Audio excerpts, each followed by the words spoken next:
What's up, guys? Welcome back to the channel. So we're taking a quick look here, first impressions and unboxing, my first 24 hours or so here with the ROG Xbox Ally X with the AMD AI Z2 Extreme. Of course, the 1080p 120Hz VRR display, a terabyte of storage, 24 gigabytes of RAM, and all of that. Now, this isn't a full review by any means. That'll be coming out in the next week or two as I get a lot more time with this device. And I'll also have a lot of comparisons coming to the ROG Ally X, the Legion Go 2 when it gets here, and the MSI Claw 8 AI Plus that we'll be taking a look at in the future. So a ton of videos on the way, but let's get into the unboxing and first impressions of the Xbox Ally X.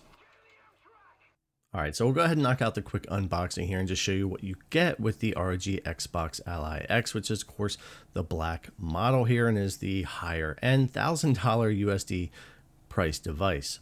Now, as far as the outside of the box, not a lot going on here. We got a couple of seals on the side, ROG Xbox Ally X branding, and then all the other information here. We'll go ahead and get this thing opened up. And of course, one of the first things I had to check was the top of the lid. And of course, we do still have a stand up here for the device, just like we did the other two Ally devices. So we've got the ROG branded small stand here for the Xbox Ally X. We'll set that aside, and we've got our front cover here. Got a little bit of information, plug in, start up, all of that. And then right under there, we have our actual Xbox Ally X, which we'll get out of here and we'll set it to the side. Now, underneath of that, really simple. We just have a typical 65-watt charger here, which you're probably pretty familiar with if you've used any of these handhelds, and then some paperwork inside here. Yep, we still do get that, which I'm actually kind of happy about. I like being able to open up the manual if you want to, and you've got your whole layout of the device and some startup information and everything there. All right, with that stuff out of the way, we've got the actual Xbox Ally X here, and it does feel great in the hand. We'll talk more about that, but it's definitely one of the more comfortable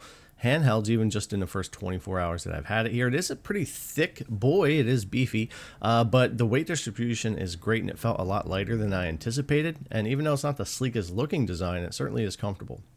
Now, this is still Windows, so Windows 11 set up all the way. It's not like booting this thing up and having a quick console setup. So 2 to 3 hours typically for setup. It took me 3 hours and 10 minutes, which we'll talk about more. But yeah, you got to go through all of this stuff here, your normal setup. And for Windows to get completely set up and get your updates done is typically an hour, maybe up to 2 hours, depending on how things go. And then, of course, you got to get your games on there and everything like that.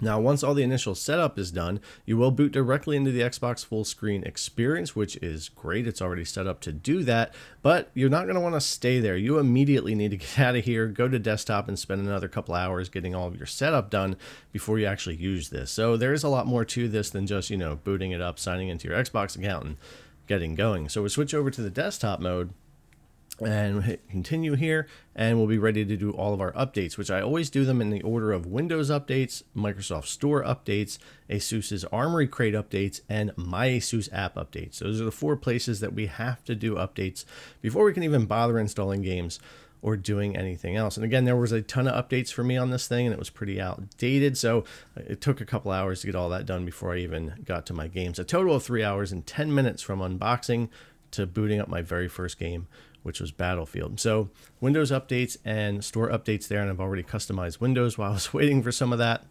Once those are done, Armory Crate updates, which I then knocked out in here, which also had a huge BIOS update for the device, which definitely made a difference.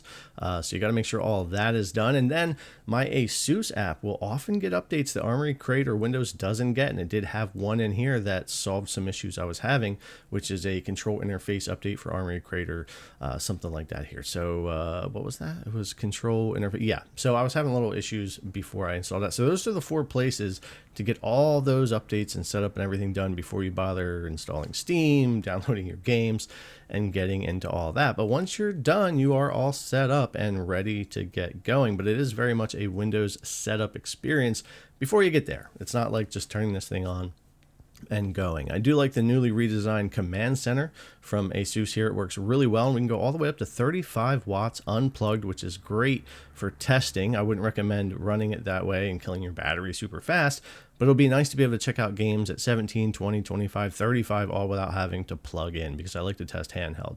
We do have the Xbox button, which seems to do great. It brings up your game bar without a problem. You hold it down to bring up your task switching and all of that. So pretty smooth, pretty sleek, no real issues there. And I've been using the full screen experience a lot on the ROG Ally X. Since installing it over there and using the one game launcher here to launch things that the app doesn't pick up, like my custom overlay or GeForce Now or any of that. We also have this button up here, which is now not an Armory Crate button to bring that up. It's your game library button or the Xbox app. So a few more changes there. Now, as far as comparing to the ROG Ally X and this Xbox Ally X that we have here, we'll take a quick look, but we'll do a lot more of this when it comes to the actual review. So don't worry, we'll get more into that later. But again, this is a thicker device and everything's a little bit bigger, right? The triggers are bigger, the shoulder buttons and that type of thing, which I like. It is making the device more comfortable, but ultimately this is basically the design of the ROG Ally X, and nothing really wrong with that. I've always enjoyed my X a lot, except for the screen size, which is really the reason why I don't use it. But taking a closer look here at these, we've got, of course, better gripping on here, a lot more grip when it comes to it. And again, not as sleek of a looking device, but it is a lot more comfortable. And honestly, it's more up there closer to the comfort of my Steam Deck, which is saying a lot because it's always been the most comfortable handheld in my opinion. But yeah, that's just a quick look of those two next to each other.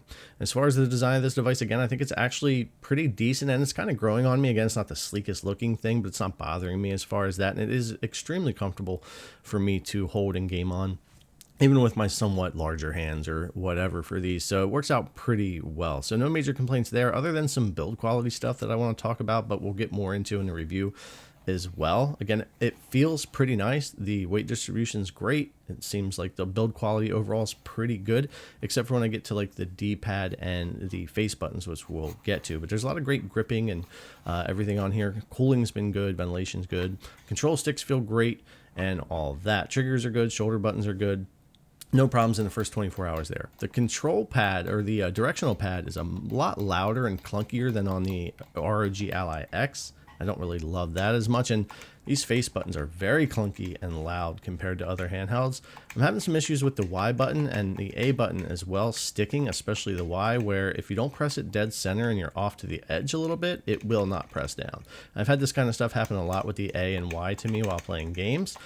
I've talked to 3 other people that have this device as well, and they are having the same problem. Not to say it's widespread or anything, but it's not just me. So I do know of 4 devices now that are doing that. So it's something I'm going to look into more with the review, and we'll see how that goes. As far as the gaming, I've only had time to really jump into a little bit of Cyberpunk and Battlefield 6 since it did take so long to get things ready, and I wanted to get my first impressions and unboxing out there. We're going to get into so much more gaming when it comes to the review, comparison to the Ally X, comparison to the Claw, and all of that. But ultimately, just jumping in and messing with some Cyberpunk and Battlefield 6, gaming felt pretty good. And what I will say is, even though we're only expecting 10 to 20% more performance over the Z1 Extreme, which is fine, and probably a lot more efficiency, which we'll get into, I'm not having as many day one issues as I've had in the past with these launches from the Ally, the Claw, whatever, you name it, with driver problems, BIOS issues, and updates that are really, really needed. I'd say there's probably room for, improvement when it comes to all of that here, especially driver updates. But as far as like a day one launch and this stuff working and not having horrible stutters and frame time issues or bugs with the TDP, at least for me so far in this first bit of time,